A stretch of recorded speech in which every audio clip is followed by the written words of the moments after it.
Hola, ¿qué tal, chicos? El día de hoy vamos a ver una de las vías más importantes que tiene la naturaleza para la síntesis de compuestos. Y este compuesto, bueno, pues son los azúcares que se generan a través de la fotosíntesis. Entonces, hasta el momento hemos visto solamente reacciones de catabolismo y a partir de aquí vamos a iniciar las reacciones de anabolismo de azúcares. Y qué mejor empezar con el anabolismo de azúcares, que viendo el proceso de cómo los organismos fotosintéticos, en este caso específico las plantas, le van a generar azúcares. Azúcares a partir de CO2 y agua, que es algo que nosotros ya conocíamos desde mucho antes, ¿no?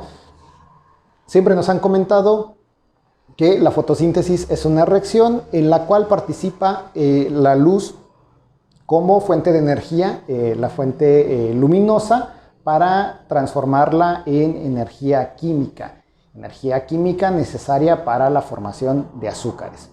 Ahora bien, tenemos una célula vegetal, todo el mundo ya conoce que, bueno, posee una pared celular, ¿no? Una pared celular formada de celulosa en su gran mayoría, en algunos casos, bueno, lignina y algunos otros polímeros sumamente resistentes. Dentro de la célula vegetal vamos a encontrar organelos llamados cloroplastos. Nosotros ya sabíamos o ya sabemos que los cloroplastos son los responsables de llevar a cabo la fotosíntesis, dentro de muchas otras funciones. Y estos cloroplastos se caracterizan por tener una molécula llamada clorofila, la cual es de color verde. Esta molécula de clorofila tiene un núcleo de magnesio que le ayuda a excitar un electrón y poder llevar a cabo una serie de reacciones que más adelante vamos a ver, muy similares a la cadena respiratoria, que a final de cuentas también es un transporte de electrones. Nada más para recordar, jóvenes, el cloroplasto, bueno, la anatomía del cloroplasto, el cual aquí tenemos la grana, que es un conjunto de sacos y canales que se encuentran dentro del cloroplasto. Recuerden que también tenemos una doble membrana en el mismo cloroplasto, y la parte que no está formado por esta grana, bueno, se llama estroma, digamos que es el equivalente a la matriz mitocondrial, pero bueno, en el cloroplasto se llama estroma. Y a estos paquetitos de membrana interna se le conoce como tilacoide de manera individual. Dentro de esos tilacoides también hay un espacio intertilacoidal, en el cual, bueno, vamos a llevar un conjunto de reacciones que más adelante vamos a ver, ¿no? Vamos a hacer un zoom, digámoslo, en esta parte, en la membrana tilacoidal, que es en donde se va a llevar a cabo la primera fase de la fotosíntesis. Bueno, en esta primera fase de la fotosíntesis tenemos un conjunto de proteínas y un conjunto de elementos que van a hacer posible un transporte de electrones, tal cual como lo vimos en la cadena respiratoria, en la matriz interna de la mitocondria. Sin embargo, aquí, les repito, esta reacción se lleva a cabo en la membrana tilacoidal. Digamos que en la parte de arriba tenemos el estroma, o sea, la parte en donde no se encuentra la grana, y en la parte de abajo tenemos el interior del tilacoide.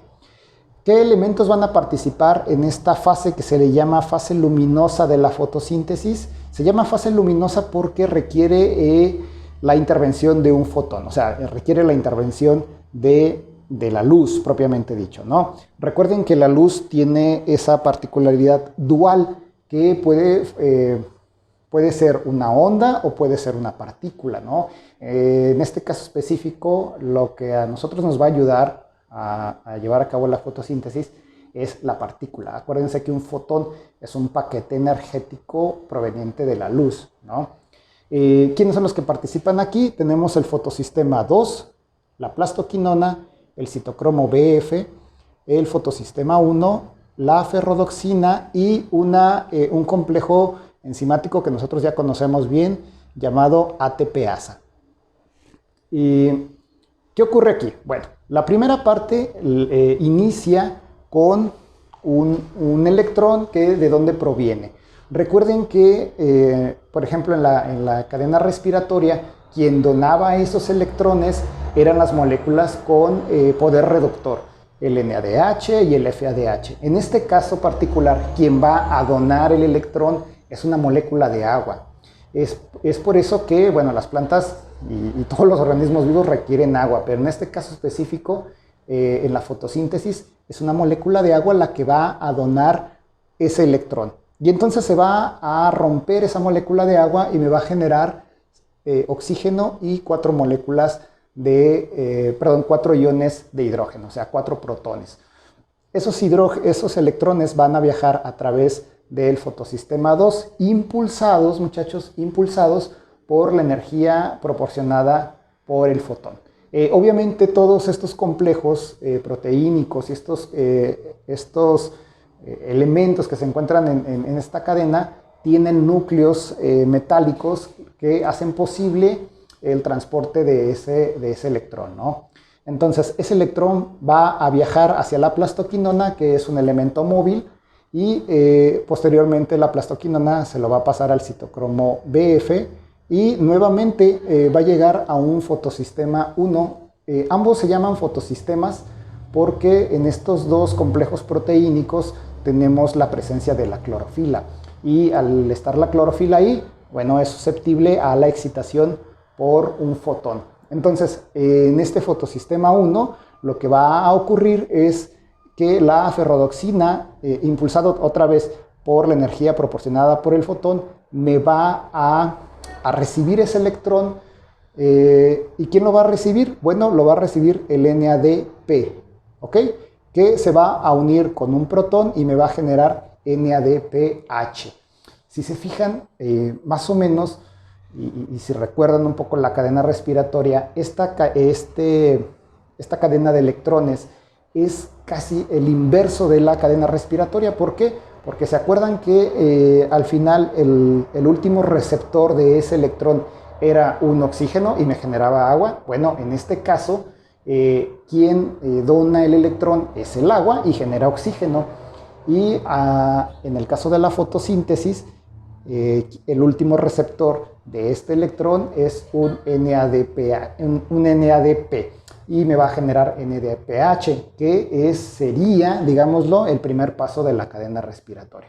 Ahora, si ustedes recordarán también, la ATPasa funciona de la siguiente manera. Tienen que pasar protones a través de ella para que pueda generar la energía suficiente y poder pegar un fosfato a un ADP para finalmente formar un ATP.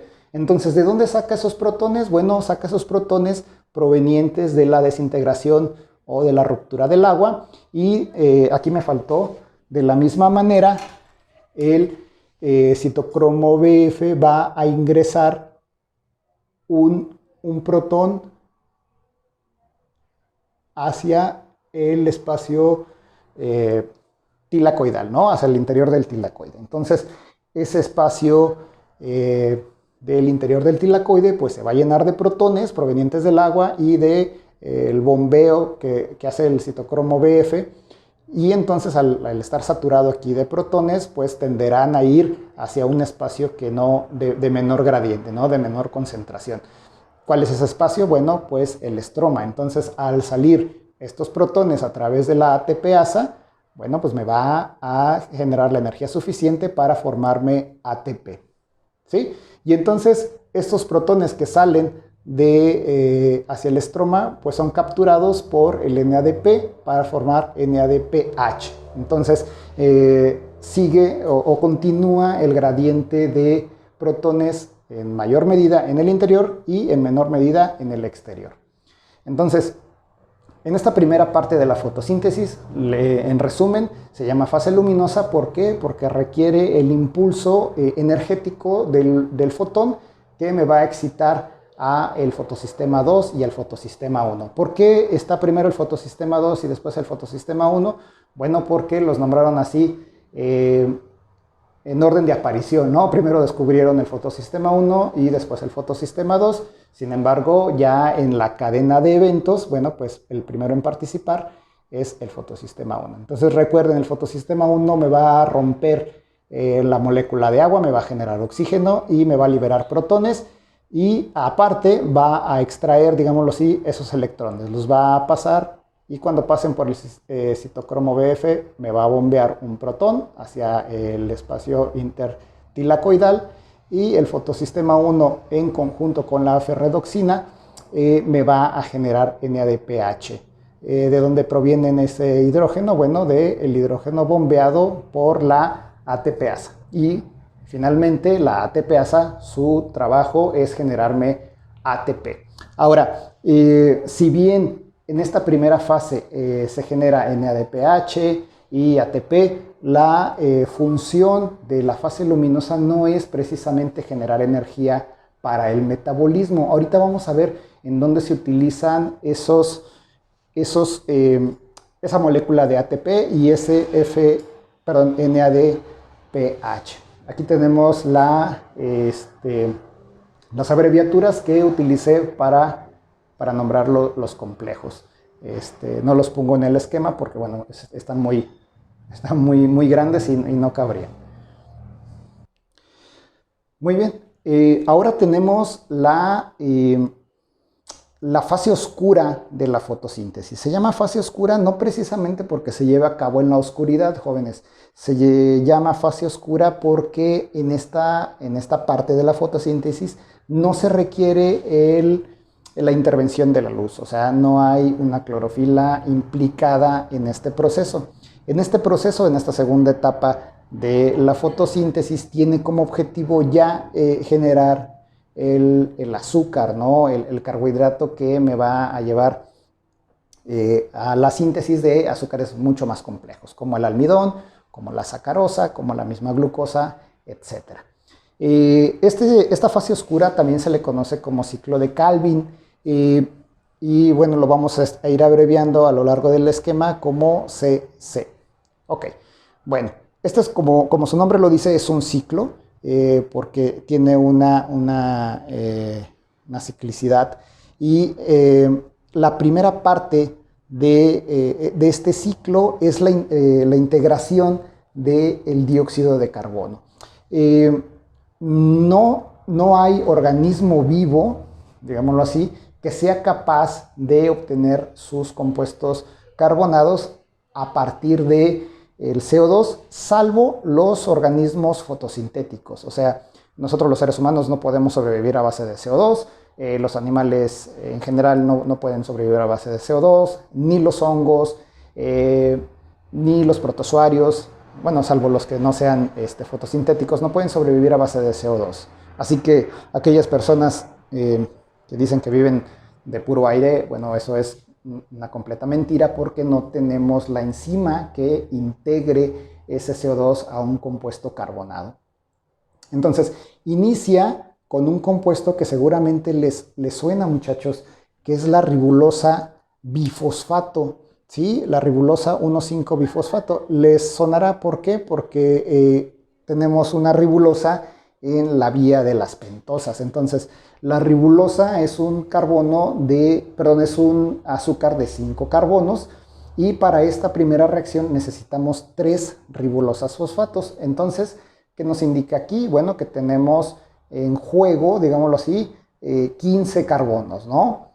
5 de cada uno, y al ser 3, bueno, 3 por 5, 15. Y vamos a requerir 3 CO2, ¿ok? Entonces, ¿qué enzima va a participar aquí? Y de hecho es la única que menciono en este ciclo porque es la más importante. Es una enzima que se llama, un conjunto enzimático que se llama rubisco, que se le conoce como rubisco. Su nombre completo, bueno, pues es la ribulosa 1,5-bifosfato carboxilasa oxigenasa. ¿Qué es lo que hace? Bueno, integra el CO2 a este compuesto carbonado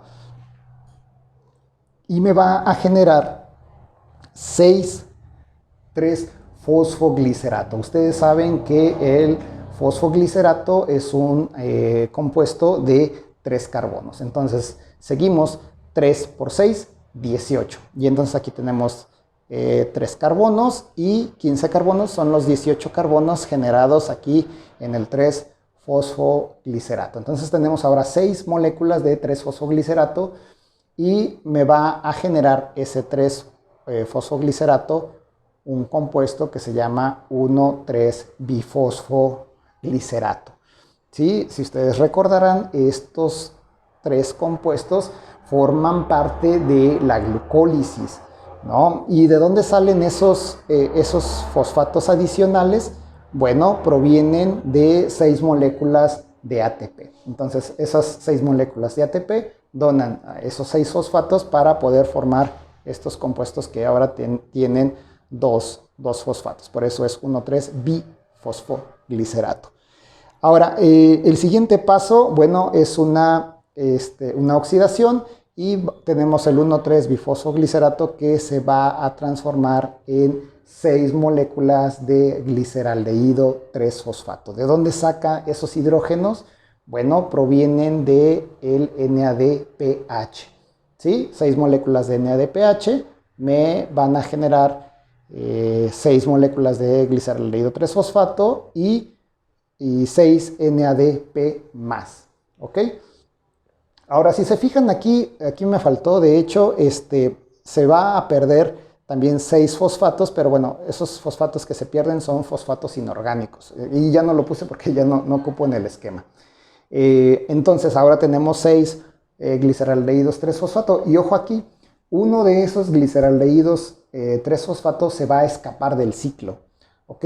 Va a escapar del ciclo y me voy a quedar solamente con 5 gliceraldehídos 3-fosfato, que aquí los estoy abreviando como G3P. Entonces, este es un gliceraldehído 3-fosfato que escapa y me quedo con 5 gliceraldehídos 3-fosfatos. Y se requiere, obviamente, nuevamente una fosforilación porque la ribosa bifosfato pues tiene dos grupos fosfato. ¿De dónde provienen esos 3 fosfatos adicionales? Bueno, de 3 moléculas de ATP. Aquí lo que quiero resaltar, muchachos, y hasta los he puesto en cerrados, es que estos ATPs utilizados en el ciclo de Calvin y este NADPH provienen de la misma fase luminosa. Entonces, como les comentaba anteriormente, la fase luminosa no tiene como objetivo generar energía con esos ATPs. Esos ATPs los utiliza inmediatamente para, digamos, para echar a andar o que se pueda llevar a cabo la fase oscura o ciclo de Calvin. Entonces, esos NADPH generados y ese ATP generado en la fase luminosa lo utilizamos en la fase oscura. ¿Ok?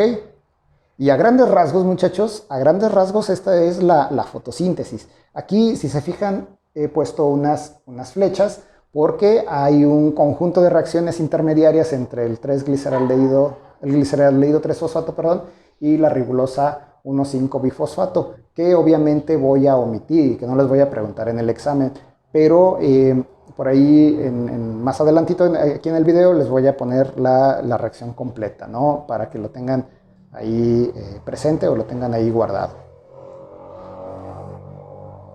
Entonces, en resumen, muchachos, la fotosíntesis de manera general y la que ocurre en todos los organismos fotosintéticos consta de 2 fases. La fase luminosa, que es un transporte de electrones y tiene como finalidad generarme ATP y NADPH, y la fase oscura en la cual Rubisco va a integrar dióxido de carbono, que es una molécula inorgánica, y la va a integrar a una molécula orgánica, a una ribosa que me va a generar intermediarios de la glucólisis, como es el 3-fosfoglicerato. Finalmente se va a escapar una molécula de gliceraldehído 3-fosfato. Me van a decir, bueno, esa no es glucosa, y nos habían enseñado que el producto final de una fotosíntesis es una glucosa. Pues déjenme decirles que con 2 gliceraldehídos 3-fosfato podemos generar una molécula de glucosa. Ese es el siguiente tema que vamos a revisar, la gluconeogénesis. Y no solamente genera glucosa, sino que genera fructosa, y con glucosa y fructosa se puede generar sacarosa, o puede polimerizar esa glucosa y formarme almidón. Puede generarme muchos otros compuestos a partir del gliceraldehído 3-fosfato. Pero ojo aquí, esos 3 carbonos del gliceraldehído 3-fosfato provienen directamente de los 3 carbonos integrados con el CO2. Muy bien, chicos, hay variantes de la fotosíntesis y quiero repetir y quiero enfatizar esto, chicos. La fase luminosa y la fase oscura es universal, o sea, no hay, digamos, variantes de esa fotosíntesis, para que no me entiendan o no me malentiendan que hay varias fotosíntesis, es la misma. Lo que sí hay son adaptaciones que han llevado a cabo las plantas para optimizar, por ejemplo, su agua, ¿no? Para no perder humedad. Una de ellas es a través del metabolismo CAM, ¿sí? El metabolismo CAM o el metabolismo de las crasuláceas. Las crasuláceas son un conjunto de plantas, muchachos, que seguramente ustedes las conocen como plantas suculentas, ¿no? También muchas cactáceas tienen, o más bien las cactáceas tienen este tipo de metabolismo, se llama metabolismo CAM o metabolismo de las crasuláceas. Ahora, ¿por qué digo que es una adaptación más, digamos, fisiológica? ¿Por qué? Bueno, porque estas plantas se caracterizan porque requieren muy poco riego y son plantas que generalmente crecen en condiciones ambientales muy adversas, o sea, en condiciones de mucho calor, ¿no? En ecosistemas muy calurosos. Entonces, lo que hacen es que cierran sus estomas durante el día y no permiten el intercambio gaseoso durante el día. ¿Por qué? Porque cierran sus estomas. Bueno, pues cierran sus estomas para evitar la pérdida de agua. Pero entonces, ¿cómo le hacen para poder ingresar el CO2 necesario para la fotosíntesis? Recuerden que el ciclo de Calvin integra ese CO2 a su ciclo. Entonces, ¿qué es lo que hacen? Bueno, abren sus estomas durante la noche, cuando las temperaturas son más frías, son más bajas, y no lo integran directamente al ciclo de Calvin. ¿Por qué no lo integran al ciclo de Calvin? Bueno, porque simplemente no hay ATP y no hay NADPH que eche a andar ese ciclo. Entonces, digámoslo que de alguna manera almacenan ese CO2 en forma de compuestos orgánicos. ¿Cómo le hacen? Bueno, ingresa en la noche el CO2, bueno, se transforma en bicarbonato. Obviamente el CO2, recuerden que al entrar en contacto con agua se transforma inmediatamente en bicarbonato, ¿no? Entonces aquí hay una enzima que se llama fosfonolpiruvato carboxilasa, que ¿qué es lo que hace? Bueno, que este compuesto ustedes también ya lo recordarán, forma parte de la glucólisis y integra ese CO2 a el fosfonolpiruvato y me va a generar oxalacetato, que es un intermediario, muchachos, del ciclo de Krebs, recuérdenlo. Posteriormente el oxalacetato se va a transformar en malato. También esta es una reacción del ciclo de Krebs, y la enzima que hace posible esta reacción, ustedes también ya la conocen, es la malato deshidrogenasa. Entonces, recuerden que el fosfonolpiruvato es un compuesto de 3 carbonos, se integra el CO2 en forma de bicarbonato y me va a generar un compuesto de 4 carbonos, que es el oxalacetato. Después, el oxalacetato me va a generar malato, y ese malato, ojo aquí, es almacenado en vacuolas, ¿sí? En vacuolas que poseen este tipo de plantas, ¿no? Recuerden que las vacuolas son muy comunes en el reino vegetal, y estas plantas, las suculentas y las cactáceas, bueno, tienen una mayor cantidad de estas vacuolas, ¿no? Entonces van almacenando un montón de malato. Ahora, ojo, ese malato ya lleva ese carbono proveniente del CO2, ¿no? Entonces, es por eso, muchachos, que los nopales a primeras horas del día saben muy agrios si es que los cortan a esas horas tan tempranos. ¿Por qué? Porque son plantas que almacenaron malato durante toda la noche. El malato es un compuesto que le da, por ejemplo, el sabor agrio a las manzanas y a muchísimos vegetales y frutas, ¿no? Los nopales saben agrios, ¿por qué? Porque tienen almacenado malato. ¿Y qué es lo que ocurre durante el día? Bueno, lo que ocurre durante el día es lo maravilloso de esta adaptación fisiológica. Durante el día las vacuolas están llenas de agua y de malato, y lo que hacen es que sacan ese malato, y el malato puede seguir dos caminos, ¿no? Puede generar otra vez oxalacetato a través de la malato deshidrogenasa. Bueno, aquí obviamente está la participación del NAD, pero bueno, no lo pongo porque ya no ocupo en el esquema. Y posteriormente este oxalacetato se transforma nuevamente en fosfonolpiruvato. Evidentemente se requerirá la participación del ATP para pegarle ese grupo fosfato a este compuesto, y recuerden que el oxalacetato tiene 4 carbonos y el fosfonolpiruvato tiene 3. Por lo tanto, hay una descarboxilación, tan así que la enzima se llama fosfonolpiruvato carboxiquinasa. O sea, ¿por qué quinasa? Porque fosforila. ¿Y por qué carboxi? Porque desprende un CO2. ¿Sí?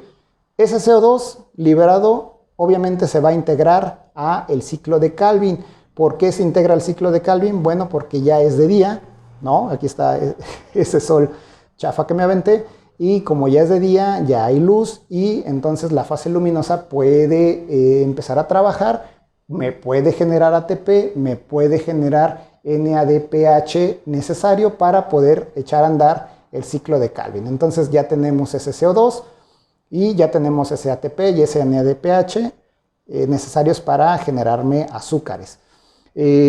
Otro camino que puede seguir el malato es transformarse directamente en piruvato con una subsecuente descarboxilación. Recuerden, el malato también tiene 4 carbonos y el piruvato tiene 3. Entonces se descarboxila y ese CO2 nuevamente, o al igual que en la otra ruta, se integra al ciclo de Calvin. ¿Qué enzima lleva a cabo esta reacción? Bueno, la enzima málica, así se llama, enzima málica. Posteriormente, ese piruvato puede otra vez regenerar fosfonolpiruvato para que esté preparado en la noche y poder recoger más CO2. ¿Sí? ¿Quién lleva a cabo esa reacción? Bueno, una enzima que se llama piruvato fosfato diquinasa, que tenemos aquí. Utiliza AMP más pirofosfato, que son 2 fosfatos pegados, y me va a generar ATP más fosfato inorgánico. ¿Sí? Esto con el objetivo de fosforilar el piruvato, este compuesto, y formarme fosfoenolpiruvato. Entonces, en resumen, muchachos, y espero quede claro, el metabolismo CAM es una adaptación de las plantas para que puedan recoger CO2 en la noche y después utilizarlo durante el día. No hay una diferencia, o sea, la fase luminosa se lleva exactamente igual durante el día, y el ciclo de Calvin se lleva exactamente igual, como ya lo revisamos anteriormente, ¿no? Simplemente que estas plantas almacenan su CO2 en la noche a través o gracias al malato en vacuolas, y al día siguiente sacan ese malato, le quitan ese CO2 para alimentar su ciclo de Calvin, ya que hay la energía necesaria para echar a andar ese ciclo, ¿no? Entonces, nuevamente, la fotosíntesis es exactamente igual. Esto solamente es una adaptación que tienen algunas plantas para evitar la pérdida de agua.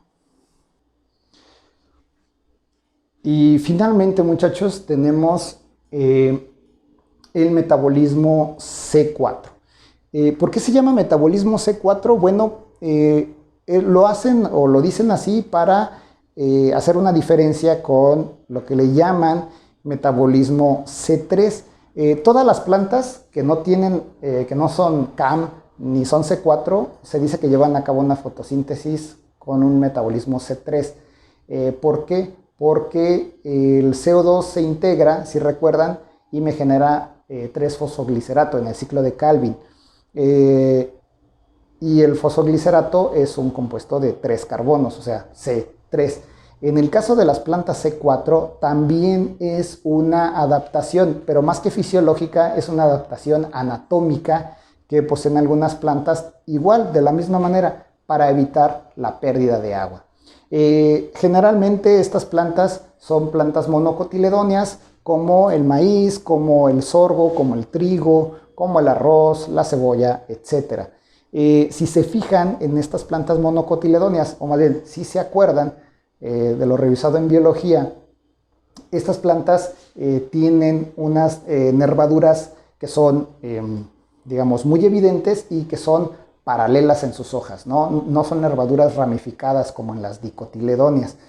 Entonces, y si se fijan las hojas, por ejemplo, del maíz, son hojas muy secas, muy ásperas en su superficie. Bueno, ¿por qué? Porque generalmente las células que se encuentran en el exterior de esa hoja, esta es un corte, bueno, ahí imaginen que es un corte de una hoja. Esta es la parte externa, digamos la parte de abajo, la parte de arriba de la hoja, y estas son las nervaduras. Esas son las vainas, y por aquí transportan el agua. O sea, lo que hace la planta es que en la parte más interna de su hoja transporta agua. ¿Para qué? Pues para evitar la evaporación. Pero ¿cómo le hace, no? Si aquí está el agua necesaria para llevar a cabo la fotosíntesis, ¿cómo le hace para que las células que están en el exterior, que son las que reciben la luz, los fotones, me vayan digamos, a alimentar la fotosíntesis? Bueno, lo que hace es que especializó a sus células, y estas células, las que están en la parte más externa, se les llama células del mesófilo, y las células más internas, las que tienen contacto con esos vasos, esas vasculaturas llenas de agua, bueno, se les llama célula de la vaina fascicular. Entonces tenemos dos tipos de célula. Y de la misma manera, las células que están más expuestas son las que reciben el CO2. No lo integran al ciclo de Calvin porque en estas células no se lleva a cabo el ciclo de Calvin. En estas células se lleva a cabo la fase luminosa. ¿Y cómo integran el CO2 si no está la rubisco en estas células? Bueno, de la misma manera lo pegan a un fosfonol piruvato, que es un compuesto de 3 carbonos, y me genera un compuesto de 4 carbonos como es el oxalacetato, ¿sí? ¿Quién es la enzima que se encarga de esto? Es la fosfonol piruvato carboxilasa. Entonces lo que hace es que pega el CO2, por ahí se desprende fosfato inorgánico, me genera oxalacetato.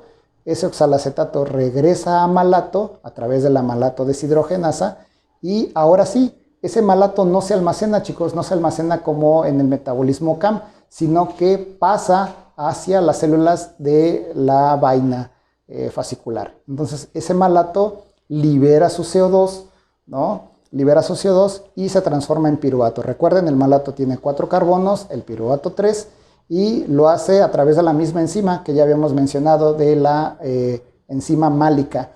Y ahora ese CO2, ahora sí, es posible que se integre a el ciclo de Calvin, a la fase oscura. Ese piruvato que se generó en esta reacción, bueno, regresa a las células del mesófilo, se transforma en, otra vez, fosfonol piruvato a través de la enzima que ya habíamos platicado, que es la piruvato fosfato diquinasa, ¿sí? Aquí no pongo toda la reacción completa porque igual no cabe, pero ese fosfonol piruvato está nuevamente listo para recoger CO2 proveniente de la parte más externa de la hoja, ¿sí? Y en esta parte más interna, bueno, pues por aquí está rondando el agua, ¿no? Y entonces así se evita la evaporación de la misma, ¿no? Aquí cabe señalar, muchachos, que Estas células que son más pegadas a las de la vaina están especializadas también en almacenar gránulos de almidón, y en la parte de arriba, o en las células más externas, son células que poseen una mayor cantidad de cloroplastos. ¿Por qué? Porque aquí es donde se lleva a cabo la fase luminosa, y acá digamos que es mayor la fase oscura y por lo tanto la producción de carbohidratos, y como hay más carbohidratos se almacenan en forma de almidón. Acuérdense que el almidón es un polímero de glucosas. ¿Y de dónde provienen esas glucosas? Pues precisamente del ciclo de Calvin. Entonces, en resumen, chicos, todo esto es la fotosíntesis. Evidentemente, muchachos, hay mucho más, hay variaciones, hay variantes, tanto del metabolismo CAM como del metabolismo C4. Hay, digamos, pasos adicionales, pero a grosso modo estas dos, tanto CAM como C4, se llevan a cabo así. Nada más recapitular, la fotosíntesis consta de dos fases: fase luminosa, fase oscura. La fase luminosa tiene como objetivo generarme ATP, NADPH. Es un transporte de electrones. ¿Quién dona el electrón? Bueno, lo dona el agua. ¿Quién recibe el último electrón? Pues el NADP, perdón. Y en la segunda fase, en la fase oscura, en el ciclo de Calvin, tiene como objetivo tal cual generarme un compuesto orgánico, generarme un carbohidrato, en este caso el gliceraldehído 3-fosfato, que proviene de la integración de 3-CO2. ¿Quién integra esos CO2 a los azúcares? Bueno, el complejo enzimático rubisco.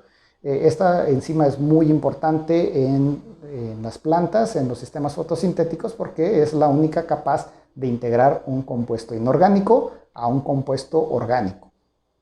Y para resumir los dos tipos de metabolismo, nada más les repito, no son fotosíntesis diferentes.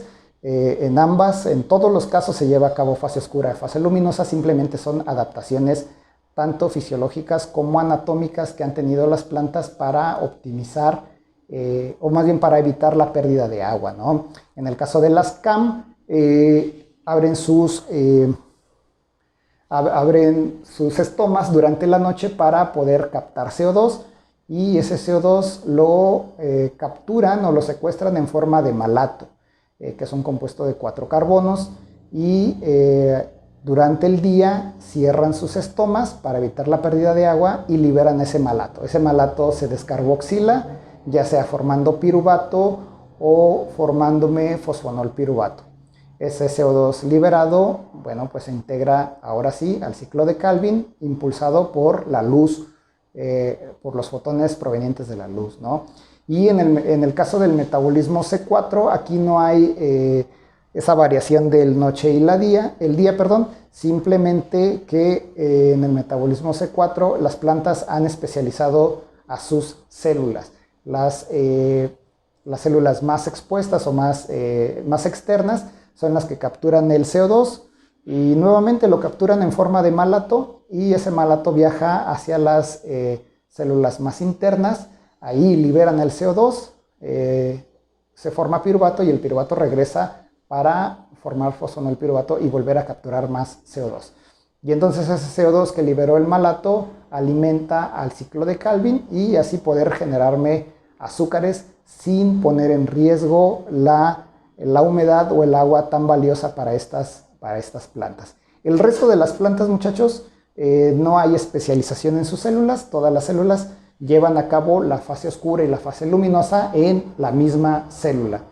Y ese resto de las plantas, bueno, pues se les conoce de manera general que tienen un metabolismo C3, ¿sí? Si se fijan, tanto CAM como C4 tienen un metabolismo C4, porque integran el CO2 y me generan un compuesto de 4 carbonos. Y en el resto de las plantas me generan un compuesto de 3 carbonos, como es el 3-fosfoglicerato. Espero haya quedado claro, muchachos. Es una clase un poco larga, un poco compleja, pero bueno, es fascinante saber cómo se generan los carbohidratos a partir de el impulso proporcionado por un fotón, ¿no? Por energía luminosa, y cómo se lleva o cómo culmina en la generación de un carbohidrato. Espero les haya quedado claro. No se olviden de revisar el material adicional en sus libros de bioquímica, y si pueden revisar algún video complementario en internet, pues estaría de lujo. Gracias, chicos.